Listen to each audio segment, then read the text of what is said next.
Well, this throws a wrench in my plans. In early April, Air Belgium began selling tickets for their new route between Brussels, Charleroi and Hong Kong. This fascinating new startup airline intends to operate flights between Belgium and China using A340-300s that used to fly for Finnair. The airline first intends to fly to Hong Kong, and then later intends to add flights to mainland China. I have a lot of doubts about their business model, but naturally I've been excited to try them, given that it's not often you get to fly with a brand new startup airline. I booked my ticket for travel with them in business class within the first week of operation.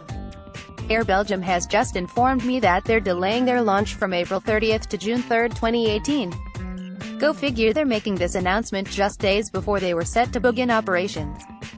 Why is Air Belgium delaying their launch by about 5 weeks? 2 reasons. They claim they don't have overfly rights for Russian airspace, and claim that avoiding Russian airspace is not possible. Air Belgium isn't yet in the GDS, meaning that they can't make their flights visible to third parties, including tour operators and travel agencies, and as a result this has prevented Chinese tourist groups from being directed to their flights. I can't speak to what they say about Russian airspace, though clearly their GDS excuse is just them acknowledging that virtually no one has booked their flights, and they'd be losing a lot of money if they operated them. I'm still not sure exactly what they were thinking. They started selling tickets less than a month before they were set to launch, and they acknowledged at the time that it would be a while before their flights would appear in the GDS. They knew this going in. On top of that, booking them was initially impossible for me, since they weren't even set up to accept US credit cards. None of this comes as any sort of a surprise, so I'm not sure what they were expecting. Did they think they'd fill planes with a few weeks' notice without even having their flights in the GDS? For their part, the airline is offering passengers a seat on another airline at no additional cost, a full refund, or a deferred travel date with Air Belgium, with financial compensation. I still want to fly Air Belgium, so I guess I'll see what they're offering in terms of financial compensation for those who rebook with them in the future. Best I can tell, this should be eligible for EU 261 compensation. For flights within 1 to 2 weeks of departure, it seems like compensation is due if they can't reroute you in a way that gets you your destination within 4 hours. There's no option out of Charleroi that would get me to Hong Kong within that time frame, unless they put me on the Cathay Pacific flight out of Brussels, though I think Brussels would be considered a different market than Charleroi. Does that mean I'd be eligible for €600 in cash? Anyway, here's the full email I was sent by Air Belgium. Dear passenger, we are very sorry to announce to you that Air Belgium has decided to reschedule its flights of May 2018 to Hong Kong, including yours. Circumstances have forced us to reschedule the launch date, which was originally planned on April 30th, towards June 3rd, 2018. There are 2 main reasons that made it unavoidable for us to make this hard decision, which we will explain to you further on in this letter. But first allow us to express our sincere apology for this unfortunate setback and to assure you that we are doing everything we can to find a satisfying solution for you. The solution will consist of 3 compensation proposals, a seat on a flight of another airline, so you can reach Hong Kong as planned without any additional cost, a deferred travel date with Air Belgium, with financial compensation, a full reimbursement. Our team will call you as of tomorrow to explain these proposals and to discuss which one you prefer. There are 2 reasons behind this decision. Despite all efforts of our teams and the Belgian authorities, we are still expecting to receive the overflight permit from the Russian authorities, knowing that overflying Russian airspace is unavoidable. Air Belgium did secure all other required permits well in advance. However, the Russian permit has not yet been granted. The second issue is that the uncertainty created by the above, together with complicated and delayed GDS implementation. GDS is the system which should make our flights visible to third parties such as tour operators or travel agencies worldwide, prevented Chinese tourist groups from being directed to our flights. We sincerely hope you understand that we had no other option, and we hope you will fly with us soon.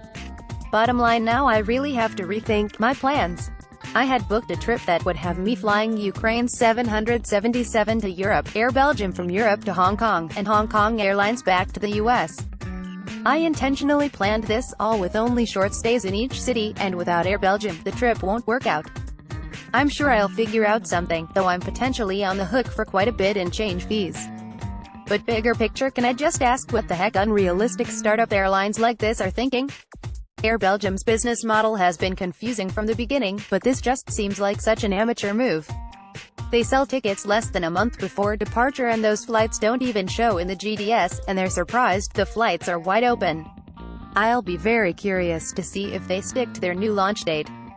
Page 2. Yesterday I wrote about how Air Belgium just pushed back their launch by over a month.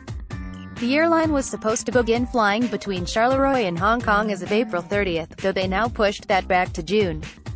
This seems to be because they didn't get permission to overfly Russian airspace, minor details, and also because they just didn't sell enough seats to make it worthwhile. My assumption all along has been that Air Belgium's management does indeed intend to operate an airline, even if the business model is questionable. This is in contrast to some other 30-year-old startup airlines that clearly don't intend to ever fly.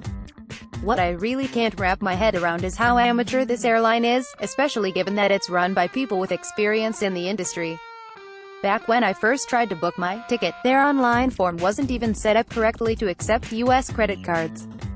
Now they've informed me that my flight is cancelled. The email they sent me yesterday said that their team will call me as of tomorrow to explain these proposals and discuss which one I prefer. If I knew they'd call me today, then I'd just wait, but as of tomorrow, sounds to me like they might call me tomorrow, or the day after, or maybe after the weekend, or something. Today is Thursday, tomorrow is Friday, and then it's the weekend, and I suspect this is a Monday through Friday operation. So I wanted to reach out to the airline to discuss options, since I need to make plans, as I'm set to leave in a couple of days. First I looked through the email they sent me, figuring there would be a phone number or something there. After all, I've just been informed that my flight in a matter of days has been cancelled. Nope, there wasn't one. Then I went to Air Belgium's website looking for a customer service phone number. They don't have one of those either. Then I tried to send a message through Air Belgium's online "Contact Us" form. After submitting it, I received a message saying, "Unable to send email," and to contact the site administrator if problem persists. Fortunately, they list an email address on their website, info@airbelgium.com. When I sent an email there, I got the following message, basically telling me to not expect a response. "Many thanks for your email and interest. Due to the very high number and variety of messages being received on info@airbelgium.com, we are unable to provide a timely process and response. We apologize for the inconvenience. If your message is about employment opportunity and applications, please apply solely on the job posting through airbelgium.com. If your message is about other types of inquiries, we will do our utmost to respond, but bear in mind that this may take some time. Thanks a lot for your understanding."